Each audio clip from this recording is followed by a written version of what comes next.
আমাদের মিজানুর রহমান আজহারি ভাইয়ের মাহফিল চলতেছে, কোথাও কোথাও 15 লাখ 20 লাখও মানুষ হচ্ছে।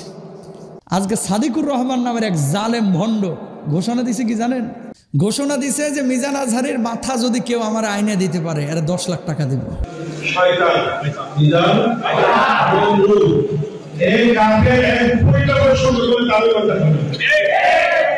এই যে কথা বলতে পারে তাকে আমি ওনার উপরে কষ্ট করে দেব না। বলতো ইনশাআল্লাহ কষ্ট করে দেব। এর মাথা দিয়ে দিতে পারবে, তিন টুকরা করে দিতে পারলে দণ্ড করে দেবে।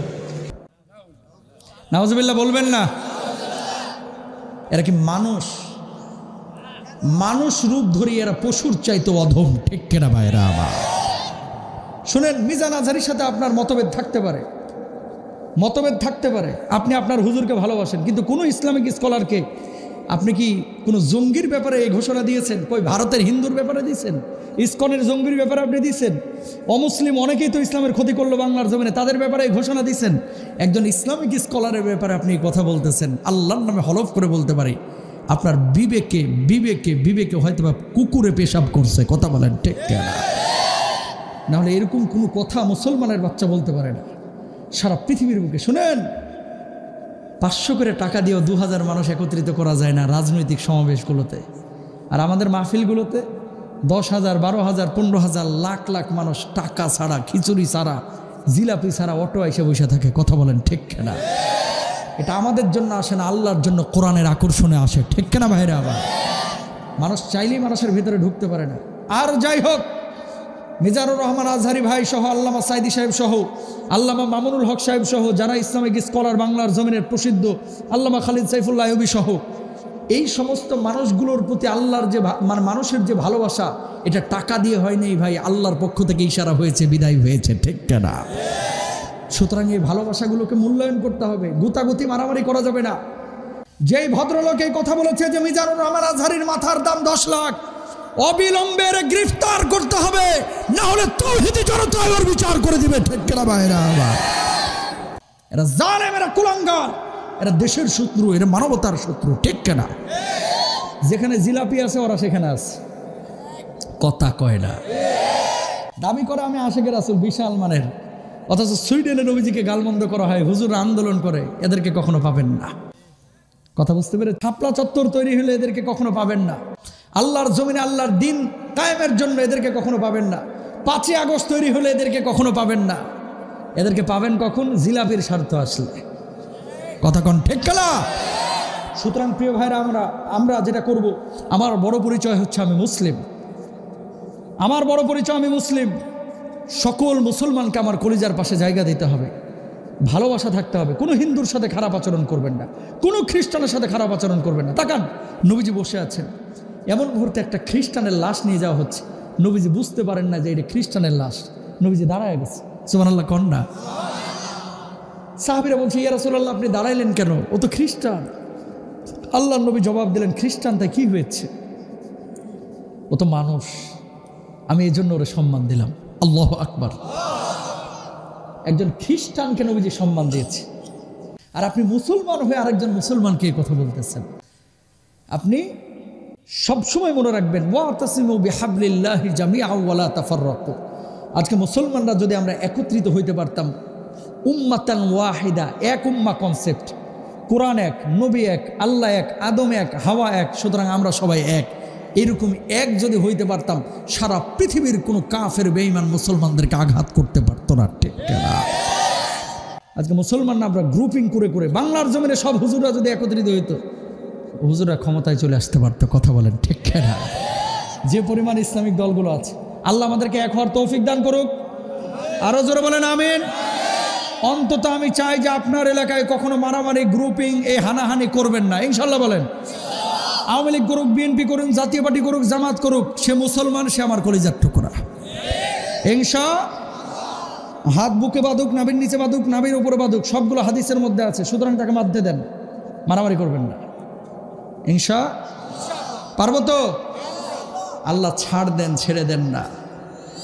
কথা বলেন ঠিক না? 2041 পর্যন্ত টার্গেট ছিল যে আমাদেরকে কে নড়াবে, কার ক্ষমতা আছে। হাউন আঙ্কেল, কথা বলেন ঠিক না? আল্লাহ বলতেছে না রে, পারবি না, আমার ইশারা বড় কঠিন, কারে দিয়ে কিভাবে কাজ করে দিব তুই টেরও পাবি না। নমরুদ 400 বছর ক্ষমতায় ছিল, একটা বারের জন্য নিজের খোদা দাবি করে নাই। 400 বছর পরে আশপাশের মানুষগুলো বলতেছে, বাবা 400টা বছর আপনি খাওয়াচ্ছেন পড়াচ্ছেন, আপনি নিজের খোদা দাবি করলেই তো পারেন। নমরুদ বলতেছে, কথা তো মন্দ কাও নাই, আমি তোমাদের খোদা। সবাই মেনে নিল, ইব্রাহিম মানে না। আল্লাহু আকবার বলেন। বাবা সবাই খোদা মানলে একজন তো মানতেছে না, কয়ের নাম কি? কয় ইব্রাহিম। ধরে লয় ইব্রাহিম আলাইহিস সালাতু ওয়াস সালামকে নমরুদের সামনে হাজির করা হলো। নমরুদ বলল, কি ইব্রাহিম, কি সমস্যা, আমার উপরে ঈমান কেন তুমি আনতেছো না? ইব্রাহিম আলাইহিস সালাতু ওয়াস সালাম জবাব দিলেন, কি খেয়াল করেন, ইদ ক্বালা ইব্রাহিম রাব্বিয়াল্লাযী ইউহয়ী ওয়া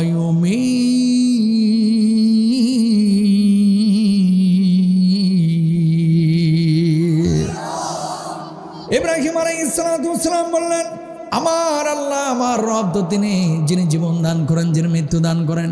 অমনি নমরুদ বলল, কনানা হাই ওয়া উমিত, আমি তো জীবন দান করি, আমি মৃত্যু দান করি। কিভাবে তুমি জীবন দান করে, কিভাবে মৃত্যু দান করে একটু দেখাও না। জেলখানা থেকে 2 জন কয়েদি বের করে একজনের জামিনে মুক্তি দিল, আর একজনটা হত্যা করলো। কয় দেখো, আমি জীবন দিলাম, আমি মৃত্যু দিলাম। নাউজুবিল্লাহ বলেন না। ইব্রাহিম আলাইহিস সালাতু ওয়াস সালাম মুচকি মুচকি হাসলেন। এটা বুঝে জীবন দেওয়া, জেলখানা থেকে বাইর করে একজনের মুক্তি দেওয়া আর একজনের হত্যা করে, এটা কখনো জীবন দেওয়া হইতে পারে?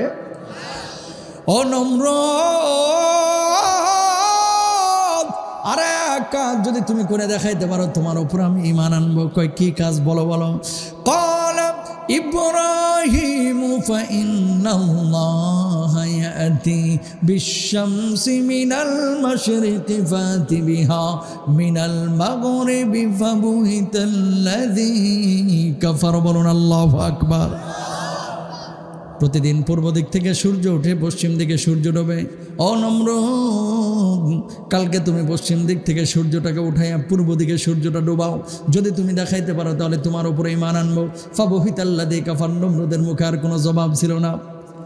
জবাব একটা দিল নমরুদ, ও ইব্রাহিম, ওই সূর্য উঠানো এই দৃশ্য তোমার দেখাইতে পারবো না। তুমি ঈমান আনলে না আনলে না আনো, সেটা তোমার ব্যাপার।